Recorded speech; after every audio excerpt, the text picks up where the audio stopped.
Today, Brian and I are here with Leigh Clark. She is the Chief Kindness Officer and founder at Kindleigh. Hi, how are you? Hey guys, thanks so much for having me on the show today.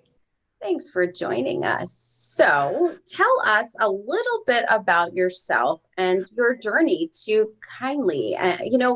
Chief Kindness Officer. Let's talk about that. Yeah, it's crazy. I've recently met other chief kindness officers, and it's just like it's such a great title and it's such a great responsibility. But basically, I've been in the tech space for the majority of my career.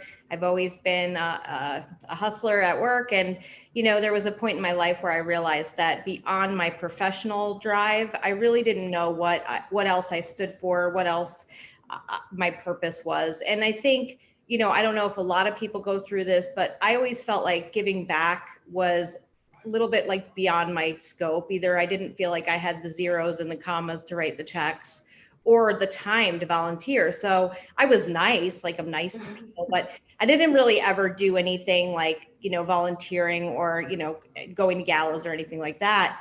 But one holiday season, I just really kind of had this moment where I was like, what is it that you want to do to give back? Like, how can you, find a way to get involved? So I did like a 30-day challenge of random acts of kindness. And I started doing all these interesting little things. Like I would volunteer here for 2 hours and there for 2 hours and go bring, Thanksgiving meals to families in town and pay off strangers' layaways and all these things. So I just started trying different things, random acts of kindness, if you will. And I was like, this is terrific. Like everybody should do this. It's so easy. It's fun. It's like a surprise and delight. And it's something that I found immediately like elevated my spirits. And then seeing other humans that I connected with and like did something kind for, seeing them light up and seeing that generosity of spirit, like ignite someone else's spark. I felt like I had a purpose and a mission to share that with the world. And so I had to figure out how I was going to fund my kindness habit. And again, I didn't have a ton of time, had a full-time job. And I didn't have a ton of money to spend on, paying tolls and paying layaways. But I did have the gift of art. My mom's an artist. I come from a long line of artists. And so I would sell my little art at the farmer's market, and whatever monies I made from my little paintings would go back to random acts of kindness. And that's how Kindleigh was born. And now we're almost, I think, 8 years in, and it's become a national organization, and we do all sorts of awesome random acts of kindness. But most importantly, we continue to spread the message to other people that it's really easy to give back and you don't have to overcommit yourself to do it. You just have to do one small act when you can. So, Leigh, what exactly does a Chief Kindness Officer do? So my job, it's a volunteer-based position. My job is to make sure that the company's integrity is always on the thread of kindness. And you'd be interested to know like how many times there are things that come across my desk that we have to make sure like we're inherently kind in everything we do. So for example, like we have a kindness community on Facebook we're nearing 18,000 members. And so of course there'll be businesses that will call and like pitch us on like, hey, if you guys, put our stuff out there, we'll give you guys a kickback for advertising. And it's like, we don't want to be in business for that. Like we're not in business to make money or for notoriety or fame. Like we have to make sure it's kindness at the root of it. Now, if a company is going to do something where they're going to give back and they're going to do something to further kindness in the world, like we support that. But, it's my job as Chief Kindness Officer to make sure that our mission stays focused on being inherently kind. And that also comes through with certain posts that get put up and, are they inclusive? Do they represent everybody's different beliefs? Like, are we being supportive and not divisive? So it's really like a moral officer. I'm like a CMO, like Chief Morality Officer. But yeah, and it's a great experience because it's a lot of thought-provoking things that you have to think about. Like, is this, at the base of it, is it really standing for kindness? And the way I came about that role and that title is when I first started doing these acts of kindness and sharing them online, I was met with some resistance. It was really early, communities on Facebook didn't even exist yet. It was like 2012. And I was publishing, hey, I did this nice thing. And, I was met with some resistance, like, well, that's great. Like, why do you want to share? Like, congratulations, you're nice, lady. Like, what do you want to do? That's great. And so I had to ask myself, what are your intentions here? Like, is your intention to lead, motivate, and inspire? Or is your intention like, look, guys, I'm super nice? Right. And so because I had to ask myself, is what I'm doing inherently kind? That position became, as we continue to grow and expand, at the root of everything we do, we have to ask that question. What's really cool about how you started it is like creating those little paintings. So it's something you were creating from your heart. Do you know what I mean? In order to raise funds to be kind. So that right there gives you the kindness card. Like, know what your question, your motive. Right? Well, and it's a great point that you bring up. And I think, again, there's an expression like, when you can give your time, your talents, or your treasures. And, when you're in creation mode, whether you're somebody who likes to paint, or you're like playing music, or you like, writing, or you like cooking, shopping, whatever, like your thing is, that when you're in that zone, you're not worried about anybody, what they think, you're just giving of your heart. Like that is the ultimate kindness, because you're giving something with no expectation from a place within you that's creative and loving. And when you can share that with the world and create more good from it, it's amazing. But everyone has something that they're good at. Everybody has a skill. And we talk about resources and we think it's money, but being resourceful, knowing what resource you provide, knowing what your gifts, talents, and abilities are, and leveraging those to give back to others and be giving and kind. It's an awesome thing, because you're coming from a good place and people are receiving it from a good place, but it helps you be aligned with your purpose. Absolutely. So, well, I don't know if I was even thinking this earlier, but now that you mention it, so you have, you say everybody has a skill, right? What about people? I mean, and you kind of alluded to this earlier, like, I don't have the money to pay everybody's layaways and things like that. So what if I don't create anything to sell? I don't really have the money in my bank to help. Like, what can I do as the average, not having a lot of money kind of gal to really promote kindness? I mean, I know you can smile at people, say a kind word, right? I mean, there are little things that I'm aware of, but what else could we do? Not in New York. If you smile at people. Well, I know. Thank goodness we wear masks now, right? So nobody knows you're smiling these days. She's definitely going to sell me something. Like, why is she smiling at me? No, and I think that's a great question. I think it starts with being thoughtful towards others.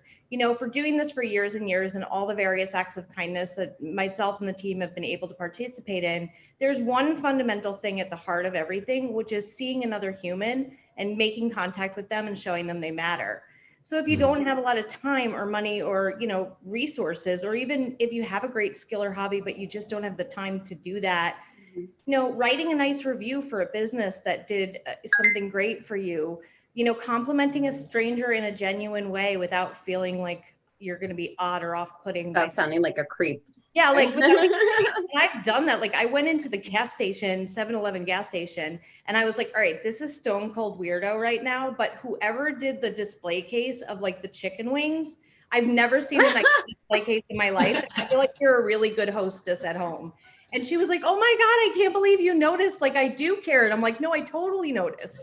Like, I'm literally like giving her compliments on her chicken wing display, and it meant something to her. Right. And I mean, if I'm willing to be that weird, you can definitely say, hey, I like your shirt, instead of like, I mean, I was like, this is, and I'm like the lady who does weird kindness things. But, I think the other thing, and this is really important, especially with, what we're dealing with in the US right now and globally, is listening to someone else's perspective, not getting on the defensive, not seeking to inform, but seeking to understand someone else's point of view. I think that's amazing. And whenever you see an exchange like that online, because it's so uncommon, that somebody really just is like, let me sit back and learn. It doesn't mean that person's going to change your mind, but that you give them the gift of your attention and see them and respect their point of view. One, you walk out of it knowing more than you knew coming into it, but two, like, that is a fundamentally kind thing to do that costs nothing. And, and the way I grew up too, I mean, I remember my parents, and I preach it to my kids too, is your most valuable resource is your time. So if you're giving someone your time, you're giving them your most precious commodity. Because you could always go out and make more money. You could always go out and do these other things, but give your time to someone because that's the most valuable thing you could give them. And that's into your point, if you're sitting there and you're listening and you're trying to understand them, whether you agree, don't agree, it doesn't matter. But that is a true act of kindness and selflessness that you're spending your time to really understand. And people don't forget it. There's that expression that's like, people will forget what you said, they'll forget what you did, but they won't forget how you made them feel. Mm-hmm. And I think that that's so true that one of the ultimate signs of respect is really listening to understand, not listening to respond. Mm-hmm. And I had someone the other day, I have a book coming out with a bunch of authors and we're all going to be talking about kindness. And I was kicking around title ideas with a dear friend of mine. And he kind of said, I'm going to give you what I call a trash can idea. I'm like, what is that? He's like, well, I'm going to say it. It's like unsolicited advice. And if you don't like it, throw it in the trash can. He's like, but let me just give it to you. And I said, listen, I'm open. I'm totally want to hear your point of view because I already know what I know coming into this conversation. But if I listen to you and your experience and your perspective, I will not only know what I know, I will also start to know what you know.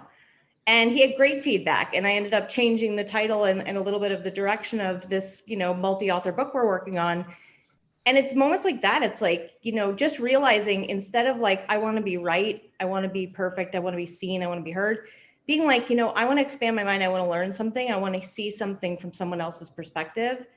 Because each of us have millions of tiny moments throughout our lives that create and shape the way we think, feel, and how we're motivated. And if we can just give somebody that much time, we don't only just learn, we pick up parts of their lives that they've experienced. And I think that's a great point. We always say this, like brainstorming, you always, if you're open, you come up with such better ideas at the end of the conversation. If you're sitting there and you're bouncing it back and forth with multiple people, you always wind up with a better, whatever it is, whatever you're trying to figure out, right? You always wind up with a better solution when you're able to have other people give you input into what, you're working on.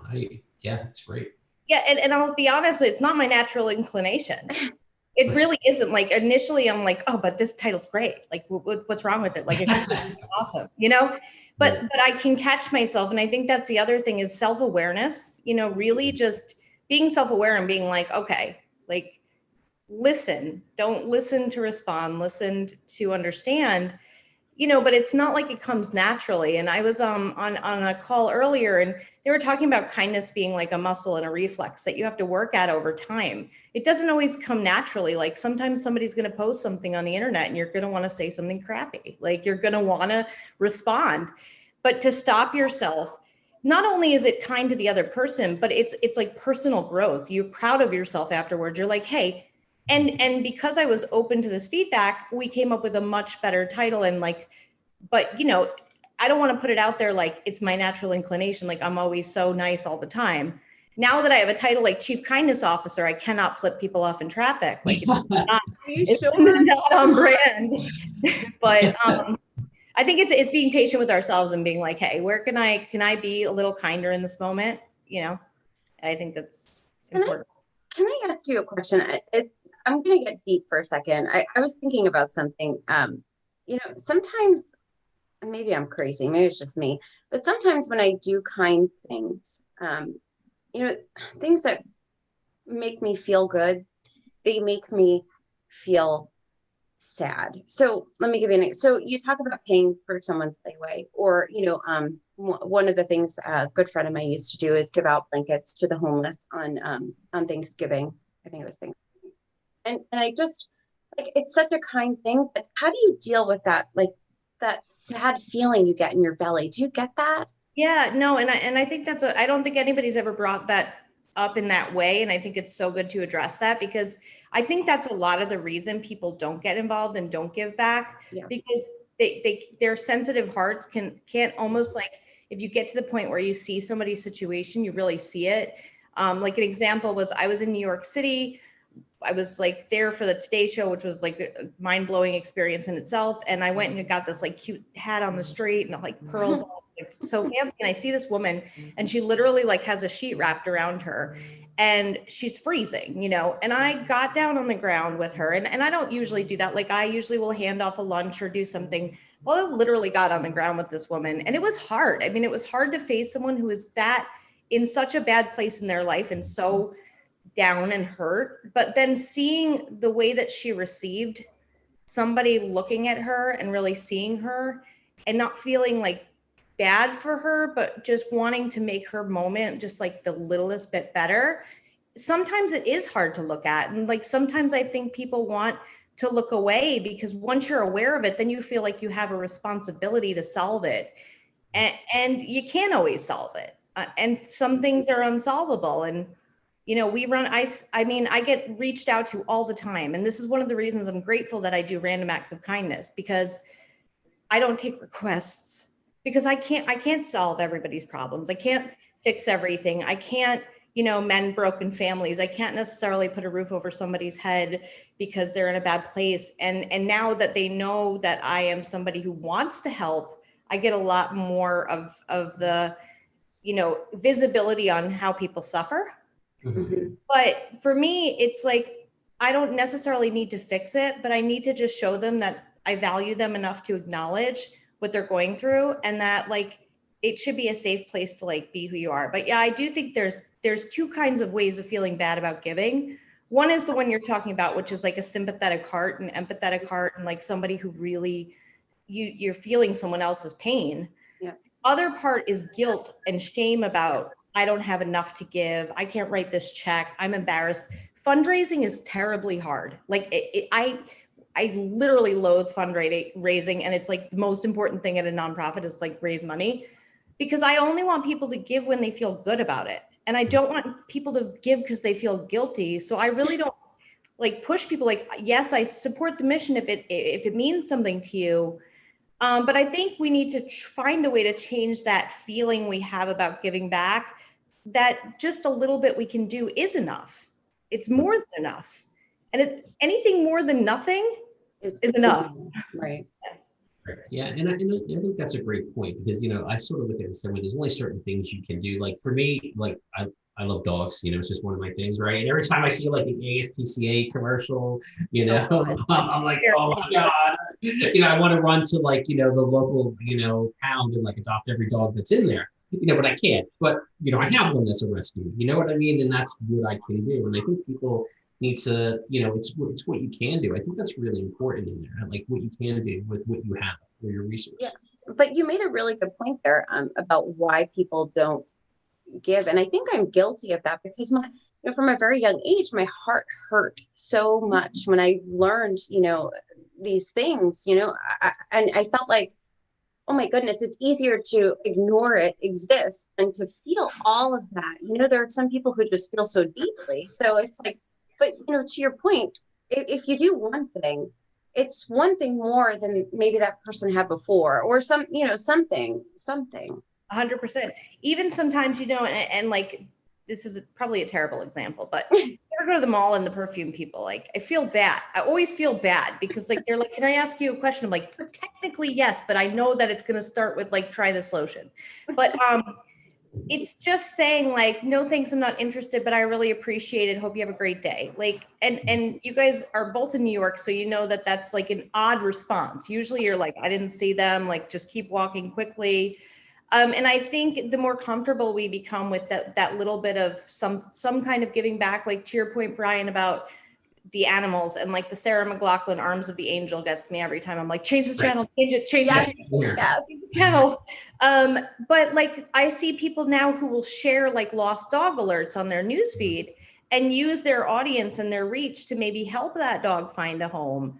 You know, think about Bob Barker on The Price is Right, always talking about having pets spayed and neutered. He used his platform to, you know, to affect change. And that's something we've been doing a lot more of at Kindleigh, is working with influencers. Because, you know, influencers is like the thing now, and like Kylie Jenner is like an influencer, and then there's micro influencers. Yeah. But a lot of these influencers, they can like show their dope shoes and they can show their handbags and their like fierce eye makeup, but they can't show their soul, and they can't really show what they stand for beyond, you know, kind of like their lives, their lifestyle stuff. So we've been partnering with a lot more influencers, and because we do random acts of kindness, part of the reason for that is that there are different campaigns throughout the year that might appeal to you. Like when we do an animal shelter campaign, that that may appeal to someone. When we do something for women and children who are victims of domestic violence and human trafficking, that may pull at someone's heartstrings. So there's always different opportunities throughout the year. But tapping into people to use their platform, and it doesn't have to be an influencer or a Kylie Jenner or even a micro influencer, using your own feed to support someone, to support a friend who's maybe in business for themselves and they're trying to make extra money for their kids. Like, you don't have to probably blow up their newsfeed, like your newsfeed, like they're probably doing to try and promote their business. But we all have our own content now. We all have our own, voice, and even just sharing your voice to like support an organization, that's an act of giving. It takes like no money, very little effort. And if everybody can share those silly quizzes about like, this is your evil villain name, like, can we just share like some nonprofit, Yeah. So, Leigh, you mentioned change just a minute ago, and recently you gave a TEDx talk about improving your life through change, right? Yeah. Let's talk about, and that's not out yet, right? No, it's actually airing Friday, the 30th of October. I'm not sure when this show will air, but it will be on TED.com in November. Okay. Yeah, and basically the TED Talk is obviously, it's about being generous and giving and kindness, but everybody kind of knows that already is a side of me, and it's like something I've obviously spoken publicly about, ad nauseum.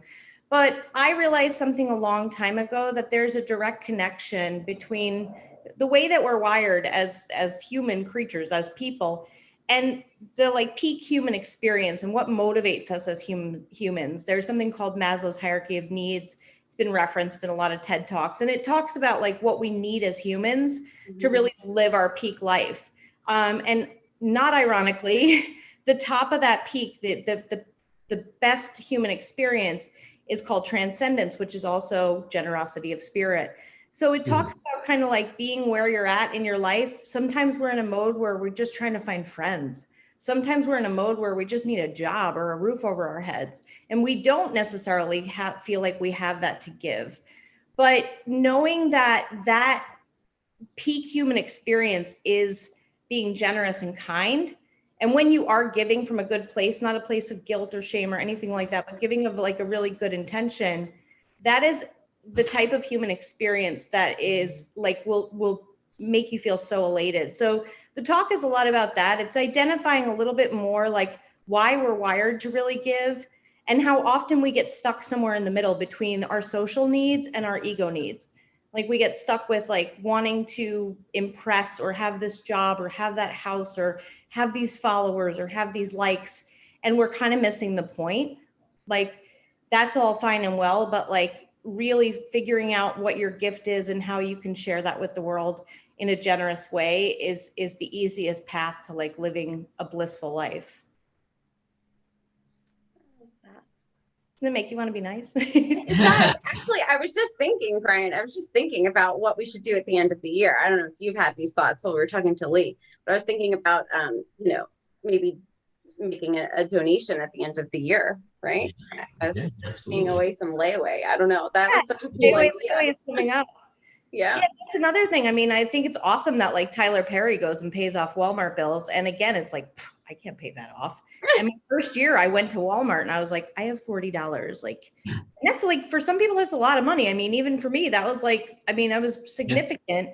And, I said, I want to pay off toys, and they showed me the button. And so our Pay Away Layaway campaign is that it's like, if everybody wants to get in on it together, we can do something pretty epic. And now we're doing it in multiple cities. So that's cool. But even if somebody just wants to go to Walmart on their own with their $20 or their $15 and pay towards somebody's layaway, we encourage that as well, because again, it should come from a place of like, feeling good about giving. And yeah, I mean, it's always fun. It's always fun to get involved in that. And like, it just, the one year that I was like, wouldn't it be cool if all my friends got in on this?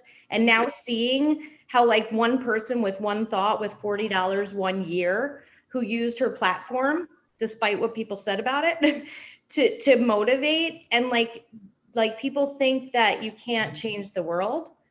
Like I beg to differ, like you could change the world for one person in one moment, Absolutely.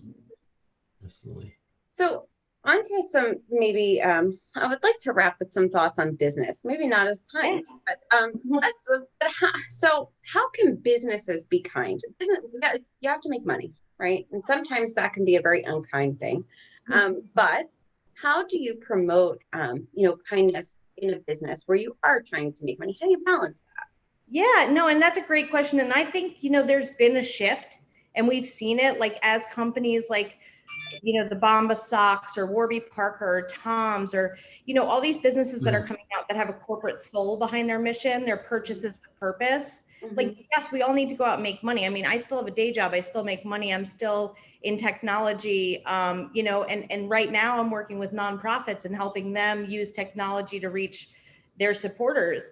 But there is that element, like we all have to, make our contributions so that we're able to have the lifestyle we need to have. But to your point, can a corporation, one, focus on culture? Culture is a really important way to start thinking about kindness because it starts with treating your employees as your family and friends, giving them the opportunity to, as a team, come up with some idea for a volunteer afternoon off that they could go, like, Mhm. paint a mural, or they could go, give out lunch in the city to those who are facing homelessness. Like, doing some kind of team building activity, which happens in almost every organization, even the company picnics or things we used to do before COVID, whatever those were, like finding a way to have some kind of soul behind that, some kind of gift of giving back. And again, just thinking about ways, I think asking the team and the employees on what causes matter to them, maybe championing a cause each month. And like, if they have like the bagel truck, maybe like everybody gives an extra dollar and that goes towards the cause of the month. We've had businesses that reach out to us because we are a 501c3 and they'll say like, we want to get involved. We've chosen your charity. You're our charity of the month. We want to raise for Pay Away Layaway. Mhm. And, they'll go out on their feeds and they'll try and fundraise and create pages for that. So I think, I think just the culture piece, and there's been a much more finite viewpoint on that. And I think, also as people who support businesses, we should look to do more business with those who are trying to better the world through the work they're doing. Mm-hmm. Because the more as consumers and those who have service professionals engage with brands that are doing something to give back, and supporting local businesses and doing all those things, the more those companies are going to make that a priority. Mm-hmm. I do believe fundamentally, I think as humans we're evolving, and I think the 80s and the 90s, it was like all materialism. And like, we had just gotten done with the like industrial revolution. We got into the like, technology boom. But now I feel like and especially with the last year, what we all went through, there's a lot of bad that came from that. But I think there was an immediate reaction to it going, wow, all of a sudden your big world with all your stuff gets really small, really, really Mhm. small. All that really matters is the people in your life and is those relationships and is, like trying to create a better world. And so if we can emerge from this and keep that, reminder to ourselves that, that human connection is the most important, and Mhm. find ways to foster that in business and, allow the people in your community and in your team to contribute ideas on ways to give back. It's a win-win. Yeah, and I think one of the things that I sort of caught in there that seems really important is making the employees involved, not just giving, right? Because there are companies, a lot of companies, they give, they'll give money out to organizations and then they'll send some memo and say, hey, we donated to X. But having the employees be part of that input or part of the solution, like you said, like a volunteer day, or it makes them more connected to what the company's mission really is, versus just the company saying, okay, let me just put money into this charity or. Yeah, and it's brainstorming. And then you also start to find out what causes are personal to people. I know I was involved in a campaign last holiday season. We still, just like that first year I started and did an act of kindness every day, we still do acts of kindness every day from Thanksgiving through until like about New Year's. And one of the companies last year had heard about a family that had lost, their infant child. And so they had put together a toy drive for the local hospital based on this employee having lost, their young child. And because they were open to how can we as a company give back, they started to see what mattered to their employees and created a really personal connection and got the team assembled to support their coworker. And I would guarantee almost every business, I don't care how small it is, has a loved one or a family member that's suffering through something, or there are different causes that are meaningful to them. 5K walks they do. That's another thing businesses can do is, do a walk on a weekend, like have everybody meet on a Saturday and just, raise money to support a cause. So yeah, I think that you're right, Brian. It's not just like, okay, we're going to write a big check as a company. We're so nice. It's allowing people to have that creative, generous spirit together, and have those conversations, the brainstorming, like we talked about before, like letting people talk about different ideas to give back. Like it's really good for the overall energy of the business, and it's really good for the world at large. And that's what's really going to change your culture is what I'm getting, what I'm starting to get from what you're saying. So. Yeah, and even the company I'm with now, like we have volunteer time off. So we have 40 hours of VTO every year. So we're basically given 1 week paid off to volunteer. As an organization, we have a volunteer force where we log our hours that we help certain organizations, and they match funds up to a certain amount. And as an organization, we do more than 1 million hours of community service. And that's something like when I joined this company, I was doing Kindleigh, and I was doing all that, and I was worried, because you're like, oh God, I don't want them to think I'm not 100% here all the time, but this is something important to me. And they were like, no, we actually are like, you're more of a good fit for us because you have this charitable philanthropic side. Like it lets us know who you are as a human, and it's in line with our company's heart, which to me was shocking. I've always felt that, if it wasn't just about the company, that the company wasn't interested in it. And I've seen that in our business, and it does create a great culture because people, are commended and they are inspired to give back, and it's actually celebrated. It's really great. And there's all this studies about employee retention and turnover, attrition, and how do you cut costs from like people leaving? Like if people love their jobs and they feel happy and they feel like they're working somewhere that, they are part of something bigger than themselves, they stay. I agree. So Leigh, is there anything else you'd like to leave? Any kind words you'd like to leave us with? And please also let us know where we can learn more about Kindleigh and what you have going on upcoming.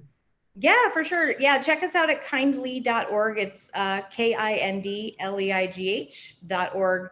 Also join the Facebook group, Kindness Community. There's no politics, there's no religion, there's no promotion, except sometimes we'll do like a small business post to celebrate everybody. But it's a really great space for not just motivational quotes and stuff, but feel good stories, ideas on ways to give back, and campaigns that we're running.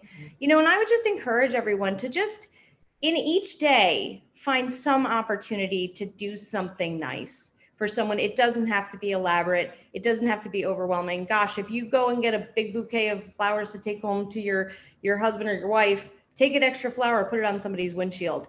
Just find those little moments, because it's not just about giving to others. It's going to do something for you that that wouldn't be your intention, is like, I'm doing this because it's going to do something for me, but it will.